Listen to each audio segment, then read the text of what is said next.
across that people have asked about this specific quilt that I've made here. This is a baker's dozen. Pattern is by Jen Kingwell. I decided to do this in batiks. It's a very scrappy quilt. You can do it with any scraps, but I had a lot of batiks lying around and I thought it would be very striking if I used batiks. So my method for doing this, I really have no method. So I try to include a lot of variety in my scrap quilts with a lot of high contrast. So I used the templates, and then she also had some paper foundation blocks in this quilt. And I just picked color combinations that I thought would look really well.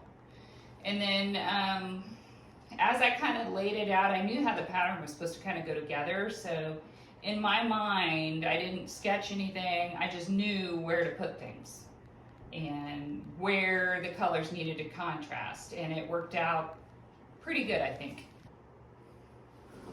The back, I just used a batik. And I believe this was a wide back that I used for this one. And then my binding, I actually had leftover 2.5-inch jelly roll strips. Looks good.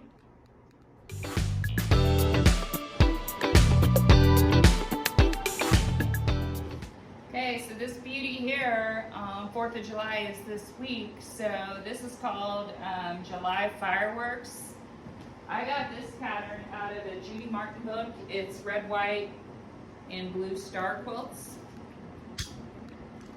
And I did the color design fairly close to what they had in the book. I don't want you to do a copyright. It's okay. But I picked several fabrics that I liked. And the beauty of this quilt is it's pieced almost like it has curves in it, but it doesn't have curve piecing in it at all. It's an illusion, which is what I really liked about this quilt. But it made a huge size quilt, and I think the color contrast, it really makes it pop. This quilt here is a kit that I got when we were living in Kansas City. So this was from Prairie Point Quilt Shop, and this is called Jane Austen Stars. The whole kit included fabrics from, I believe, William Morris or May Morris, maybe. It would have been Moda, so maybe you remember, Brooke? I do not remember which one it is. I think these are Moda, maybe May Morris fabrics, not entirely sure, but she uses a lot of grunge, which is Moda grunge. And there was something about this quilt, I think it was the blue, that really struck me, and that's why I picked it out. And I like the blues so well that I bought yardage of the backing, and I used blue for the back too. And binding is just a little, the binding was included in the, actually no. I think you switched the binding. I think I switched the binding. The binding was actually this fabric here, and not my favorite in the kit, so I actually went with the blue. Fairly heavy quilting design. Yes, and this one has been washed too, so that's why it's all crinkled up. You want to talk about your other William Morris quilt? Sure. Okay, this is mainly scraps. I have other things other fabrics, not just William Morris in this quilt.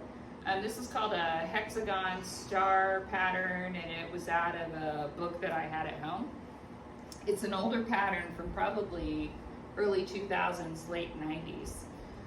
I traced a template, put these together. You can see I used all kinds of scrap background for the neutrals, so it's not just one background. I think it works. I did a William Morris again for the border, and I think this might have been the Moda version of William Morris. And then, actually no, that might have been Free Spirit.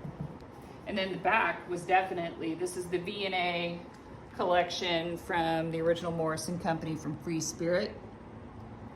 And then I bound it Actually, Brooke bound it. But it's the same as this border print. Lots of heavy quilting. Because I like a good quilting design.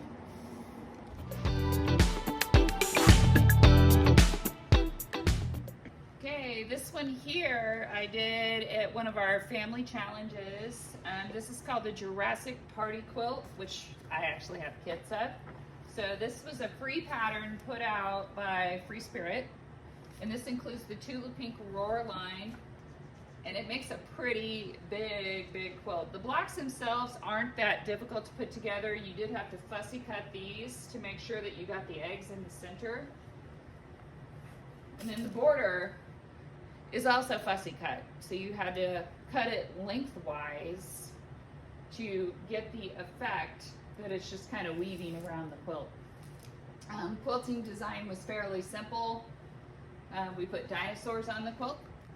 And then it's also bound with fabric from the line. And the backing is the Tula's 108 from that line. Let's see if I can find a dinosaur. I think there's one up here that I can show. Here. And there's one there. There was a lot of color going on, so we just kind of made the thread blend in to not take away from the quilt.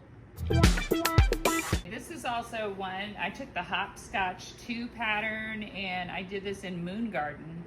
And you know, with Tula, you want to be bold.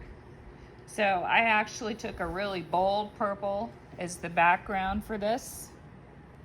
These blocks are pretty easy to put together.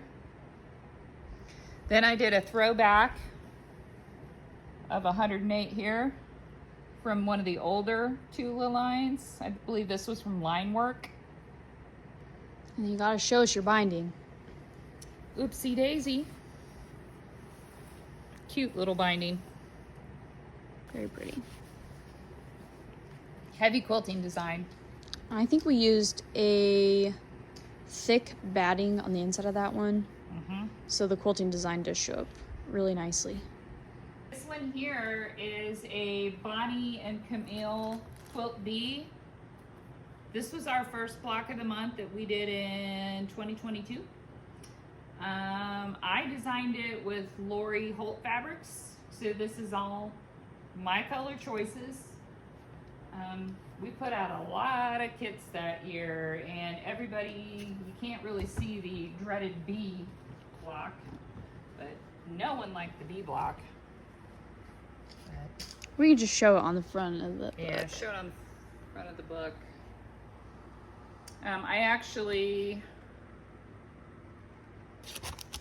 I made 2 of these quilts, so typically with a block of the month I will make one for the sample and then I make one for the class.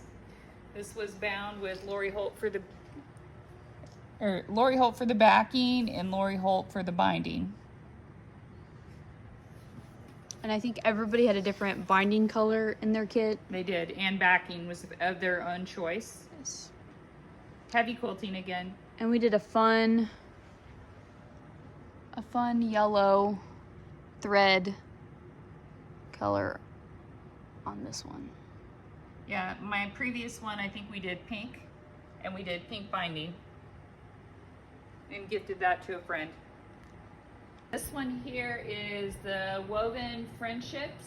It's by My Best Quilt Company pattern. This is what the original kind of looked like. You see it? Yeah.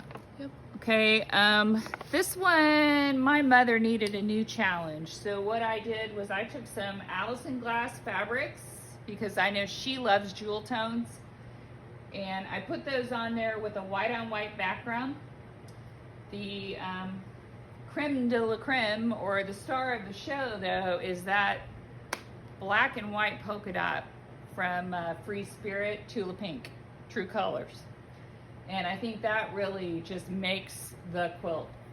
It is, backing was Allison Glass, Chrysanthemum, I think, and so is the binding.